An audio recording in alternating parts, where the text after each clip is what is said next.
자격 없는 자에게 주신 은혜, 자격 없는 자에게 주신 은혜라는 제목으로 말씀 나누겠습니다. 오늘 보시면서 신앙생활하면서 우리가 교회에서 은혜라는 말을 참 많이 사용합니다. 은혜롭습니다. 참 은혜 많이 받았습니다. 은혜 많이 받으세요라고 우리가 인사말처럼 은혜라는 말을 많이 사용합니다. 이 은혜라는 것은 주는 사람이 받는 자에게 어떤 반대급 없이, 그러니까 값 없이 일방적으로 베푸는 호의를 은혜라고 합니다.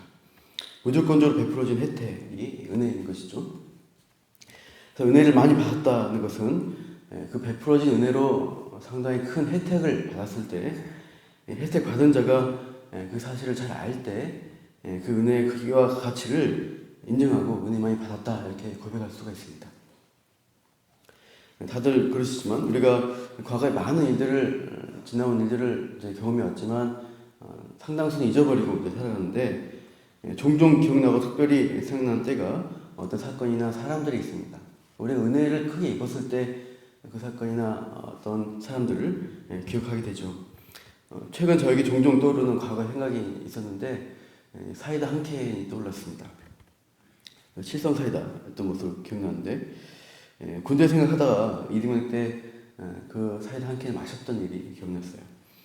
제가 강원도 15사단에 배치받고 훈련소를 거쳐서 자대를 갔습니다.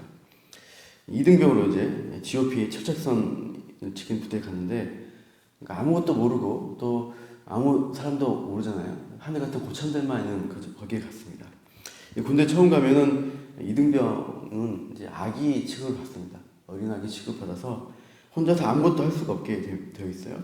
화장실도 혼자 못 가고 밥도 혼자 못 먹습니다. 항상 고참이 함께 들여다 주고 또 먹을 수 있게 인도해 줘야 이렇게 먹고 마실 수 있습니다. 그래서 뭐 내가 배고프다, 지금 목마르다 이런 요구를 함부로 하지 못하죠. 그래서 제가 자대 배치받은 그때가 요즘 같은 한여름이었습니다. 무척 이제 긴장하고 있으니까 특히 이등병은 목이 갈증이 참 많이 납니다. 소대장하고 철책선 먼저 이제 소대 부대로 가기 전에 소대장하고 철책선 먼저 이제 같이 있으면서 도는데 그때 행정반 잠깐 들은 일이 있었어요. 사무실에 들렀을 때 이제 물을 마실 기회가 주어졌어요. 그 안에 물통 우유 2, 3리터 되는 그 페트병 같은 게 있었는데 거기에 물을 가득 채워놓은 거죠. 그걸 이제 마시도록 허락받아서 그 자리에서 그 한 통 다 마셨습니다. 그 정도로 목이 마르더라고요. 다른 고참들은 이제 본인이 원할 때는 수시로 마실 수 있으니까 여름이지만 갈증을 이제 충분히 해소할 수 있잖아요. 근데 원할 때 마실 수 없는 이등병은 그 상황 자체가 더 갈증이 나는 것이죠. 소대에 들어가서 이제 전반야 철책선 근무를 이제 하고 자야 되는 상황이 되었어요. 너무 이제 소동하고 누우라고 하는데 너무너무 이제 목이 마른 겁니다. 이 갈증 상태로 이제 고통스럽게 잠들어야 되나 이러면서 이제 누웠어요. 참 괴롭죠. 근데 그때 옆에 누웠던 이제 일병 중에 고참이었던 이제 사람이 있었는데 갑자기 다시 일어나더니 자기 가물대에서 그 칠성 사이다 한 캔을 저한테 주는 거예요. 마시라고. 고참이 마시라고 해주니까 마실 수 있는 거죠. 그래서 이제 누웠다가 이제 일어나서 한 캔을 그 자리에서 다 마셨어요. 보통 사이다 마시면 톡 쏘기 때문에 한 번에 못 마십니다. 마시다 쉬다 마시는데 그때는 한 번에 다 마셨습니다. 너무 시원한 물 같은 거예요. 그래서 편안하게 잘 잤습니다.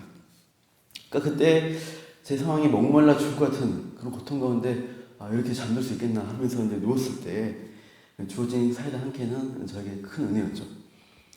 그래서 그 고참 이름도 기억이 납니다. 나중에 이제 저게 좀 못되게 굴고 해서 그 고참에 대한 은혜는 많이 반감이 됐지만 그 사이다 한 캔은 참 은혜롭다는 생각이 들어요. 근데 길게 제가 과거 이야기한 것은 은혜가 은혜대로 하려면 어떻게 되느냐? 만약 그 은혜가 주어지지 않았을 때 나는 어떤 처지에 빠졌을까? 이것을 아는 자는 그 은혜를 은혜되게 하는 것이죠. 은혜가 주어지기 전에 비참한 자신의 처지를 기억하고 알고 있을 때 내가 받았던 그 은혜의 가치가 얼마나 큰 것인가. 그래서 은혜 많이 받았다라는 진정한 고백을 할 수가 있게 됩니다. 오늘 본문에 보시면 예루살렘이 받은 은혜에 대해서 말씀하고 있어요. 전체 문맥을 보면은 예루살렘이 이 큰 은혜를 받았음에도 은혜를 잊어버리고 우상숭배에 빠지고 하나님 배신한 것에 대한 책망의 말씀으로 주어집니다. 그래서 2절에 보시면은 예루살렘으로 그 가증한 일을 알아야겠다라고 이제 은혜에 반역한 일들을 이제 소개하는 것인데, 일단 오늘 주어진 본문은 받은 은혜가 얼마나 큰가를 말씀하고 있습니다. 그래서 은혜가 얼마나 큰가를 밝히기 위해서 이 예루살렘이라는 이 도성의 근본적인 처음에 출생에 대해서 밝히는 것을 볼 수 있어요. 3절 보십시오. 내 근본과 난 땅은 가나안이요라고 시작합니다. 그러니까 예루살렘이 본래부터 하나님 백성에게 주어진 땅이 아니었다는 것입니다. 그 땅의 본래 근본적 처지는 가나안, 저주받을 가나안 땅이었다라고 말씀합니다.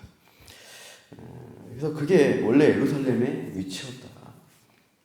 태생에 대해서도 내 아버지는 아모리 사람이요 내 어머니는 헷 사람이라고 말씀합니다. 가나안 사람, 이방인들, 뭔가 우상숭배하던 사람들이 거주하던 땅이 본래 예루살렘이었다. 그래서 하나님이 복 주시고 보호하실 그러한 땅, 도성이 아니었다는 것을 말씀하고 있습니다. 4절 이후에 보시면 예루살렘을 버려진 아기로 비유합니다. 4절 내가 날 때 내 배꼽줄을 자르지 아니하였고 너를 물로 씻어 정결하게 하지 아니하였고 내게 소금을 뿌리지 아니하였고 너를 강보로 싸지도 아니했다라고 말씀하고 있습니다. 그러니까 산부인과에서 이제 우리가 아기를 출산하게 되면은 낳게 되면은 이제 그냥 내버려두지 않고 아기를 이제 어떻게 해요? 탯줄을 자르고 이제 뭐 감염되지 않도록 여러 조치를 하고 씻긴 다음에 강보로 싸고 여러 가지 일들을 합니다.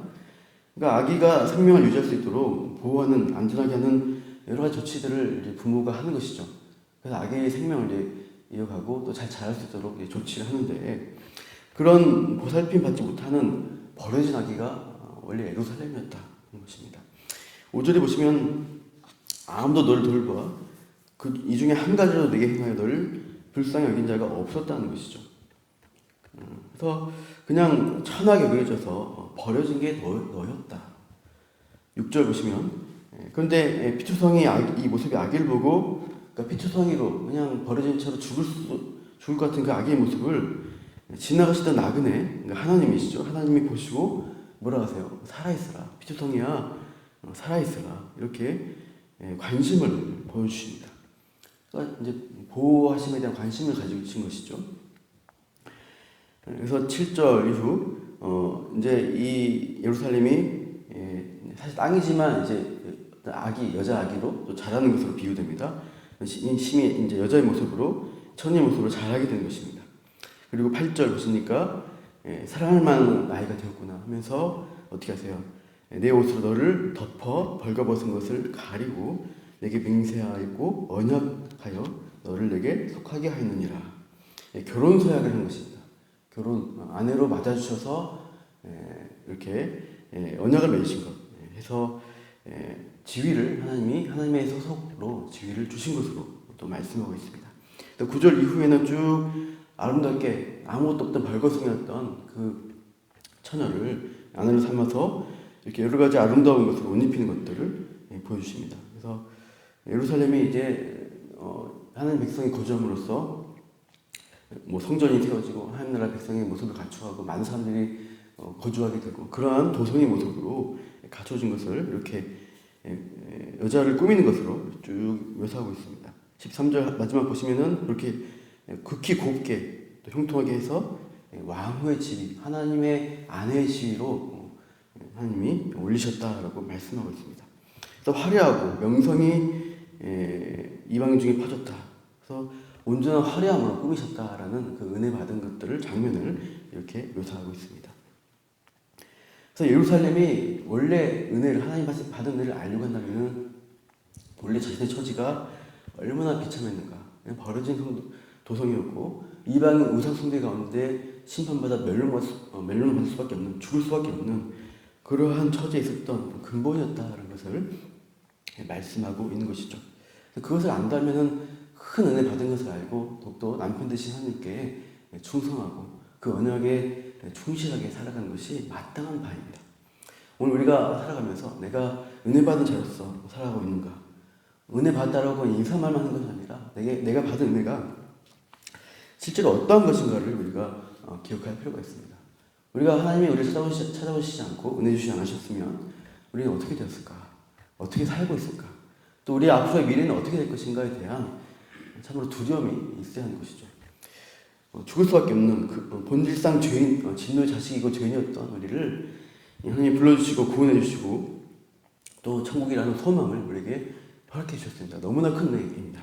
영적으로 정말 하나님이 주실 수 있는 최고의 은혜를 우리에게 주셨다는 것을 우리가 오늘도 기억하고 고백하면서 은혜 받은 자로서 오늘도 은혜 베푸며 은혜 안에 충성하는 저 여러분 되시기를 축원합니다. 기도하겠습니다. 하나님, 우리가 본질상 진노의 자녀였고 참으로 아담 안에서 죄 가운데 태어나서 하나님 모르는 자로 자신의 욕심과 악한 마음으로 교만으로 살아가다가 심판받아 죽을 수밖에 없는 자였던 것을 기억합니다. 그런 자에게 하나님이 찾아오시고 말씀을 주시고 예수님의 십자가의 은혜를 허락하여 주셔서 죄 용서하시고 하나님 백성으로 우리를 불러주셨습니다. 마지막 죽는 날 이후까지도, 죽음 이후까지도 주님이 책임지시는 천국이라는 가장 큰 소망을 우리에게 주신 가장 큰 복받은 자인 것을 오늘도 기억하며 이 은혜에 감사하며 은혜 안에 머물며 하나님 말씀 가운데 순종하며 살아가는 은혜 받은 백성으로 오늘도 살아가게 하여 주시옵소서. 이렇게 우리 가운데 일하실 주님을 기대하며 감사하며 이 모든 말씀 예수님 이름으로 기도합니다.